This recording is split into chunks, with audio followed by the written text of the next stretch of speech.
மதுரையில் கோரிப்பாளையம் அப்போலோ மருத்துவமனை சந்திப்பு உள்ளிட்ட பகுதிகளில் நடைபெற்று வரும் மேம்பால கட்டுமான பணிகள் குறித்து பொதுப்பணித்துறை அமைச்சர் ஏவா வேலு மற்றும் பத்திரப்பதிவுத்துறை அமைச்சர் மூர்த்தி, மாவட்ட ஆட்சியர் பிரவீன்குமார் உள்ளிட்டோர் இன்று ஆய்வு மேற்கொண்டனர். தொடர்ந்து செய்தியாளர்களை சந்தித்து பேசுகையில், அதிமுகவில் ஏற்பட்டுள்ள சலசலப்பு குறித்து பதிலளித்த அமைச்சர் ஏவா வேலு, அதிமுகவில் பெரிய சலசலப்பு ஒன்றுமில்லை. இது அவர்கள் கட்சி பிரச்சனை. நாங்கள் கருத்து கூறுவது என்பது சரியாக இருக்காது. ஆனால் கட்சியினுடைய இன்றைய தலைவர், நண்பர் எதிர்க்கட்சி தலைவர் எடப்பாடி பழனிசாமி இந்த விவகாரத்தில் சிந்தித்து நல்ல முடிவு எடுக்க வேண்டும். என்னுடைய அனுபவத்தில் எந்த தலைமையாக இருந்தாலும் சரி, ஒரு தீர்க்க தரிசனமான முடிவை பொதுக்குழு செயற்குழுவை கூட்டி முடிவெடுப்பார்கள். அந்த வகையில் எடப்பாடி பழனிசாமி விவரமானவர், இந்நேரம் முடிவு எடுத்திருப்பார் என்று பேசினார். தென்னகத்தினுடைய நீண்ட நாள் கோரிக்கை, குறிப்பாக மதுரையினுடைய நீண்ட நாள் கோரிக்கை, இந்த அப்போலோ சந்திப்பு மேம்பாலமும் மதுரையினுடைய வடக்கு பகுதி தெற்கு பகுதியை இணைக்கின்ற கோரிப்பாளையம் பாலமும் என்பது நீண்ட நாள் கோரிக்கை.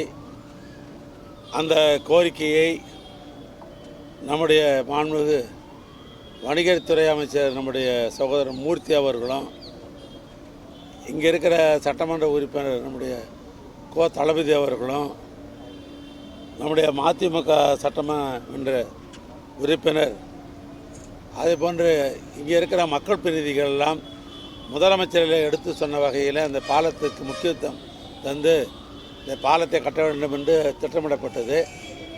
முதலமைச்சருடைய திருக்கரத்தாலேயே 30/10/2023 அன்று அடிக்கோல் செய்யப்பட்டது. இந்த 2 பாலங்களிலும் விரைந்த குறிப்பிட்ட காலங்களில் பாலத்தை முடிக்க வேண்டும் என்ற அந்த அடிப்படையில் தான் பணிகள் துவக்கப்பட்டது.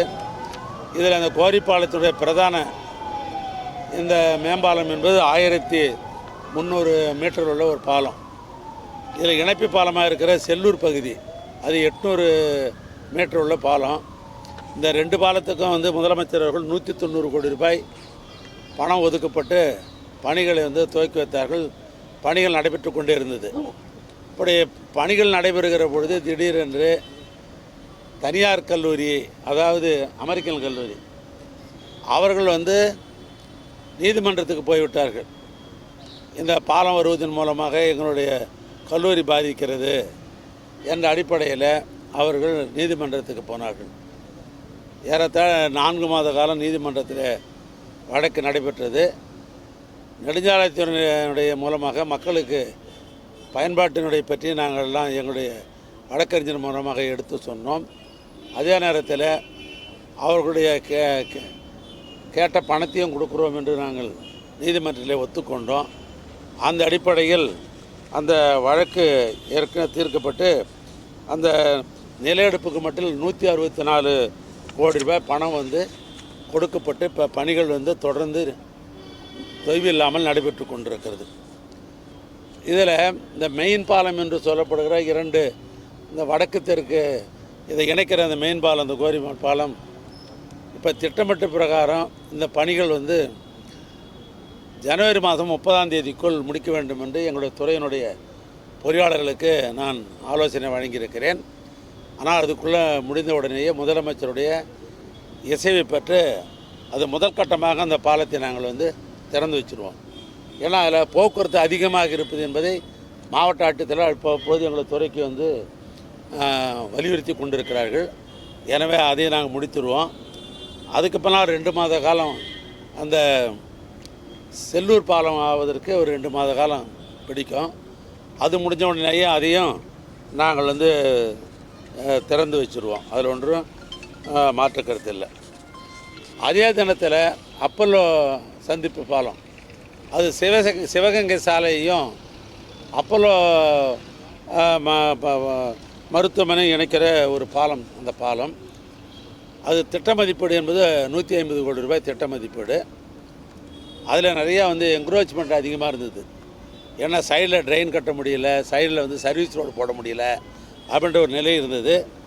அதெல்லாம் மாவட்ட நிர்வாகத்தினுடைய முழு ஒத்துழைப்போடு அந்த சர்வீஸ் ரோடில் என்க்ரோச்மெண்ட்லாம் எடுத்துகிட்டு இப்போ ட்ரெயின்லாம் கட்டி கொண்டிருக்கிறோம். சர்வீஸ் ரோடும் ஒரு பக்கம் போடுவதற்கு வேண்டிய ஆலோசனை வழங்கியிருக்கிறேன். பாலத்தை என்று எடுத்துக்கொண்டோம் என்று சொன்னால் அதில் 29 டெக் ஸ்லாப் போடணும். அதில் இப்போ வந்து 25 போடப்பட்டு விட்டது. இன்னும் 4 அந்த டெக் ஸ்லாப் போட்டுட்டோம்னு சொன்னோம்னாக்கா பாலம் வந்து முழுமையடைந்துவிடும். அது முடிந்த உடனேயே ஏனைய பணிகள் லைட்டு போடுறது, மேல் பகுதியை சீரமைப்பிச்சு ஒரே மாதிரியாக தார் போடுறது, இது போன்ற பணிகள் என்பது அதனுடைய தொடர் பணிகளாக நடைபெறும். அந்த வகையில் அந்த பணிகள் என்பது 30/11/2025 அதாவது நவம்பர் மாதத்துக்குள்ளே அதை முடிக்கணும் என்று எங்களுடைய துறையினுடைய பொறியாளர்களுக்கு ஆலோசனை வழங்கியிருக்கிறேன். ஆனால் அந்த பணிகளும் முடிந்துடும். ஆனால் அந்த பணிகள் முடிந்த உடனேயே அந்த பாலத்தையும் முதலமைச்சருடைய திருக்கரத்தால் அவைகள் வந்து திறந்து வைக்கப்படும். இது அன்னில் தொடர்ந்து இந்த பகுதியில் இருக்கிற மக்கள் பிரதிநிதிகள், மக்கள் வர்த்தகர்கள் எல்லாம் அவர்கள் வைத்த கோரிக்கையின் அடிப்படையில் இதே மாதிரிக்கு பல்வேறு பணிகள் இப்போது அரசினுடைய பரிசீலனை இருக்கிறது. ஒன்று, தெற்கு வாசல் முதல் ஆவணியாபுரம் வரை 4 வழிச்சாலை அமைக்க வேண்டும் என்று முடிவு செய்ததில் ரயில்வே பாலம், அந்த ரயில்வே பாலத்தை விரிவுபடுத்த வேண்டும் என்ற அடிப்படையில் போன முறை கூட நானும் அமைச்சர் அவர்களும் முதலமைச்சர் இங்கே வந்த பொழுது அன்றைக்கு அந்த ரயில்வே பாலத்தை நானே ஆய்வு மேற்கொண்டேன். அந்த அடிப்படையில் 223 கோடி ரூபாய்க்கு திட்ட மதிப்பீடு செய்யப்பட்டு அரசினுடைய பரிசீலனை இருக்கிறது.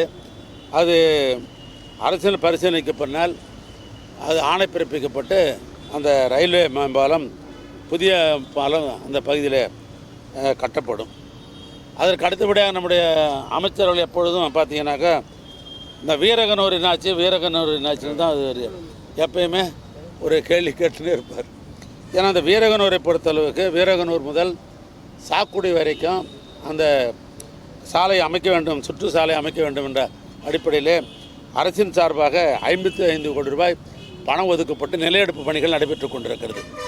அந்த நிலையெடுப்பு முடிந்த உடனே 190 கோடி ரூபாயில் திட்ட மதிப்பீடில் அந்த சாலை அமைப்பதற்கு வேண்டிய அத்தனை பணிகளும் நடைபெற்று கொண்டிருக்கிறது. அதனில் இந்த வடகரை சாலை, வைகை வடகரை சாலை என்பது வைகை வடகரை சாலை, குருவிக்காரன் சாலை முதல் அண்ணா நகர் சாலை வரைக்கும் அது பண்ணணும்னு கேட்டுருக்கிறாங்க.